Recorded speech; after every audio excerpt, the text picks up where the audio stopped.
नमस्कार दोस्तों, स्वागत है आपका सीपी स्मार्ट क्लासेस में। दोस्तों, आज के इस वीडियो में दैनिक रोजगार समाचार से संबंधित सभी खबरों पर चर्चा करेंगे। इसमें 69,000 शिक्षक भर्ती और एलटी ग्रेड की खबरें प्रमुखता से हैं। तो शुरू करते हैं दोस्तों वीडियो। सबसे पहले 69,000 शिक्षक भर्ती की बात करते हैं। अध्यापक भर्ती के मूल्यांकन में गड़बड़ी का आरोप और 69,000 सहायक शिक्षक भर्ती का मामला है। ये पोस्टर जारी कर परीक्षा रद्द कराने की मांग। तो जो 69,000 शिक्षक भर्ती के बारे में मैंने कल भी एक वीडियो में आपको बताया था कि इसमें गड़बड़ी की पूरी आशंका है। और मूल्यांकन जो हुआ है 140-42 नंबर जो छात्र पा रहे हैं वो कैसे पा रहे हैं, एक ही ज़िले के छात्र सब टॉप कैसे कर रहे हैं, उन सब के बारे में मैंने कल आपको एक वीडियो के माध्यम से बताया था। इसमें देखिए और भी मुद्दा है, 40,000 परीक्षार्थियों के रिजल्ट क्यों जारी नहीं किए गए, विवादित प्रश्नों पर परीक्षा नियामक प्राधिकारी मौन क्यों है, परीक्षार्थियों ने 130 से अधिक अंक पाने वालों की रैंडम जांच कराने की मांग की है। तो ये सारे मैटर हैं यहाँ पे देख लीजिए, लिखा हुआ है यहाँ पे, ये सारे मैटर जो हैं इम्पॉर्टेंट हैं। और इसके साथ साथ एक न्यूज़ और आ गई है, वहाँ से विज्ञप्ति जारी कर दी गई है पीएनपी की तरफ से। सहायक अध्यापक भर्ती में प्रदेश के सभी 75 जिलों में खाली पदों के लिए विकल्प भरे जाएंगे। परीक्षा में सफल अभ्यर्थियों से आवेदन 18 मई से लिए जाएंगे। काउंसलिंग 3 जून से शुरू हो जाएगी। तो आपको जो ऑप्शन देना है पूरे 75 जिलों का देना है। आप अपना ऑप्शन बनाकर रेडी रखिए, जिससे कि फॉर्म भरते समय आपको असुविधा ना हो। एक से लेके फर्स्ट चॉइस, फर्स्ट प्रेफरेंस आपका कौन सा ज़िला है, सेकंड प्रेफरेंस कौन सा ज़िला है, थर्ड कौन सा है, इस तरह से। और आपकी मेरिट के अनुसार जहाँ पर आपका जाएगा, जो ज़िला आपको मिलेगा वो आपको आवंटित कर दिया जाएगा। बहुत ही सावधानीपूर्वक भरिएगा। अगर इसके बारे में समझ में ना आए तो बोलिए, मैं एक वीडियो के माध्यम से आपको समझा दूंगा। आप लोग कमेंट करेंगे तो मैं ज़रूर इसके ऊपर एक वीडियो बना दूंगा। लेकिन गलत मत भरिएगा, क्योंकि एक बार अगर आपने भर दिया, वो ज़िला आपको आवंटित हो गया, तो फिर आपको उसी ज़िले में ज्वाइन करना पड़ेगा। शिक्षा मित्रों को जो वेटेज दिया गया है उसके खिलाफ है। अनारक्षित अभ्यर्थी जो है, अनारक्षित अभ्यर्थी कोर्ट जाएंगे। अनारक्षित अभ्यर्थी हुए हैं जो जनरल कैटेगरी कैंडिडेट हैं, वो सब कोर्ट जाने की बात कर रहे हैं कि शिक्षा मित्रों को जो वेटेज दिया गया है उससे वो मेरिट में बहुत ऊपर आ जाएंगे और ये लोग बाहर हो जाएंगे। और इसके साथ साथ सेवा तय करने की मांग भी की जा रही है। पूर्व में चयनित बीएड धारकों ने प्रदेश सरकार में नई शिक्षक भर्ती में बीएड वालों के लिए बनाए गए नियमों के अनुसार उनकी सेवा तय करने की मांग की है। ऐसे में 72,825 भर्ती से चुने गए शिक्षकों को नई भर्ती पूरी होने का इंतजार है।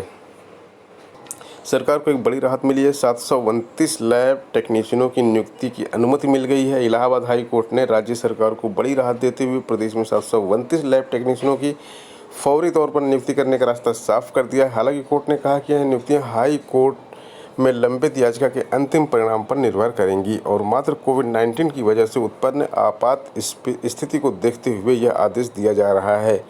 प्रदेश सरकार ने हाई कोर्ट में अर्जी देकर कहा था कि कोरोना वायरस संक्रमण की वजह से बड़े पैमाने पर लैब टेस्टिंग की ज़रूरत है और सरकार के पास लैब टेक्नीशियन की कमी है। लैब टेक्नीशियन के 921 पदों पर भर्ती प्रक्रिया शुरू की गई थी, लेकिन उस पर हाईकोर्ट की अंतरिम रोक लगा दी थी। मौजूदा स्थिति को देखते हुए अंतरिम रोक के आदेश को संशोधित करने की मांग की गई थी। तो इसमें जो आदेश था उसको संशोधित करने की मांग की गई थी, उस पर राहत दी गई है सरकार को और सरकार को बोला गया है कि आप ये भर्तियां कर सकते हैं।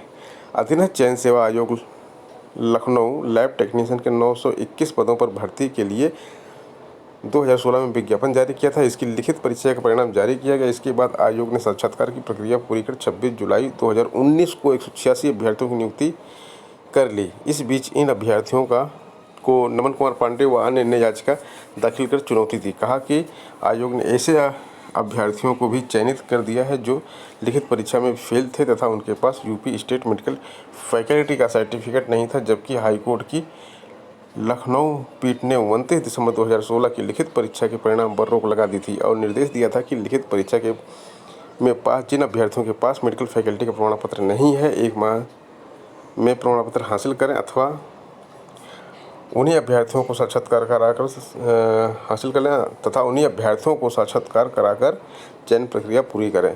तो ये था पूरा मामला जो मैंने आपको बता दिया। लैब टेक्नीशियनों की अब भर्ती होगी, सरकार को छूट मिल चुकी है इसकी भर्ती करने के लिए। अगली न्यूज़ देखिए, सामान्य वर्ग की सीटों पर हर वर्ग के मेधावी हो गए चयनित। तो पहली बात तो यहाँ पे सामान्य वर्ग की सीटों का जो ये लिखा है, एक प्रतिष्ठित समाचार पत्र है, इनको ये नहीं मालूम है कि सामान्य वर्ग की कोई सीट नहीं होती है। अनारक्षित सीट बोलते हैं। अनारक्षित सीटों पर हर वर्ग के मेधावी होंगे चयनित, और वो चयनित होते ही हैं क्योंकि वो सीट किसी लिए रिजर्व नहीं होती है। यूएन बोलते हैं कोड उसको, यूएन कोड, अनारक्षित कोड। लेकिन सामान्य भाषा में क्या बोला जाता है कि लोग बोलते हैं कि ये जनरल कैंडिडेट की सीट है। जनरल कैंडिडेट की सीट कहाँ से निकल कर आई है? क्योंकि पहले जो आरक्षित वर्ग के ओबीसी, एससी, एसटी होते थे, वो इतने कम नंबर उनके होते थे कि वो अपने कोटे में ही रह जाते थे। अब उनके नंबर ज़्यादा आने लगे हैं, तो अपने कोटे की सीट लेने के साथ साथ वो अनारक्षित में भी फाइट करते हैं जाकर। तो अब ये सीट अनारक्षित ही है, जनरल की सीट नहीं है ये। पहले जनरल की अपने आप ऑटोमेटिक हो जाती थी क्योंकि यहाँ पे एससी, एसटी, ओबीसी पहुँच ही नहीं पाते थे। तो खैर जो भी है, इसी को बोला जा रहा है ओवरलैपिंग। और ओवरलैपिंग पे आप लोगों में से कुछ छात्रों ने बोला है वीडियो बनाने के लिए, तो मैं पूरी डिटेल से आपको एक वीडियो बना कर दूंगा। ओवरलैपिंग क्या है, 69,000 शिक्षक भर्ती में ओवरलैपिंग अगर लागू होगी तो क्या फ़ायदे होंगे, नहीं लागू होगी तो क्या नुकसान होंगे, इन सब के बारे में एक डिटेल वीडियो में बना के दूँगा। तो खैर अभी यहाँ पे बात कर लेते हैं, सामान्य वर्ग की सीटों पर हर वर्ग के मेधावी चयनित होंगे। ये कोई बड़ी बात नहीं है। भर्ती के आधे पदों पर ओबीसी, एससी करेंगे ओवरलैप, शिक्षा मित्र भी होंगे पास। तो ये जाहिर सी बात है, आरक्षित वर्ग के अभ्यर्थी अपने वर्ग में भी मेरिट से ही पाएंगे जगह। तो 69,000 शिक्षक भर्ती में अगर हम मान लेते हैं कि 50% सीटें कितनी होती हैं, इसकी आधी हो जाएंगी। मैंने आपको एक वीडियो में बताया भी था कि सामान्य कैटेगरी की सीटें हैं करीब वो जो आ रही हैं, उससे जो कैंडिडेट सेलेक्ट हुए हैं उनकी संख्या बहुत ही कम है। सामान्य कैटेगरी के 65% नंबर लाके जो पास होने वाले छात्रों की संख्या बहुत कम है।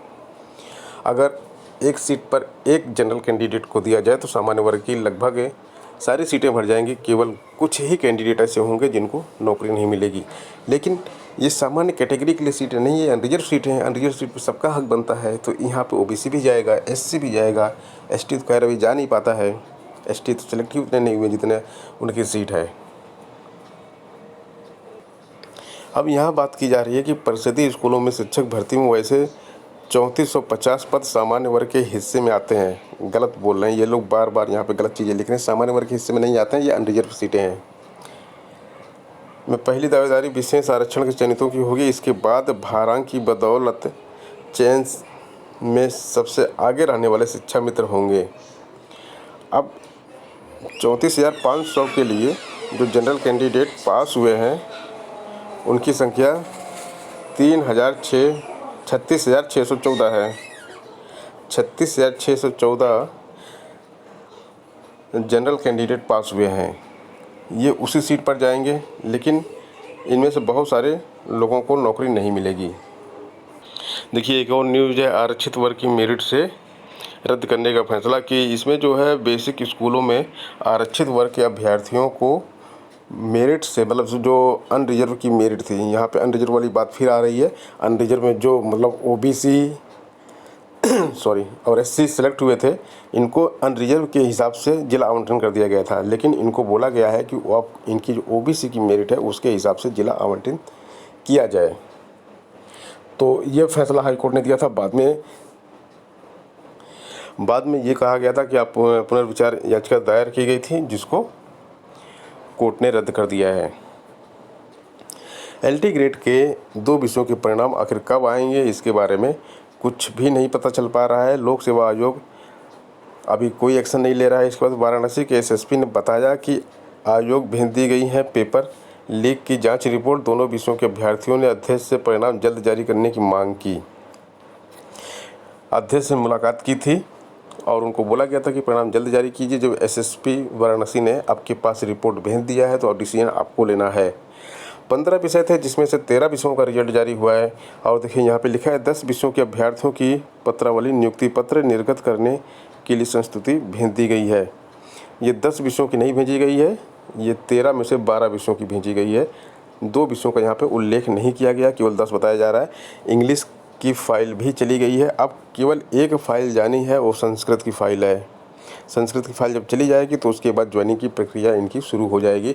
और मैंने पहले भी आपको बोला था कि 15 मई के बाद निर्देशालय कभी भी इसकी ज्वाइनिंग की प्रक्रिया LT ग्रेड की शुरू कर सकता है। तो आज 15 मई है और आज ये आखिरी फाइल संस्कृत की फाइल जो बची हुई है इसके आयोग में जाने की निर्देशालय आयोग से निर्देशालय जाने की उम्मीद है।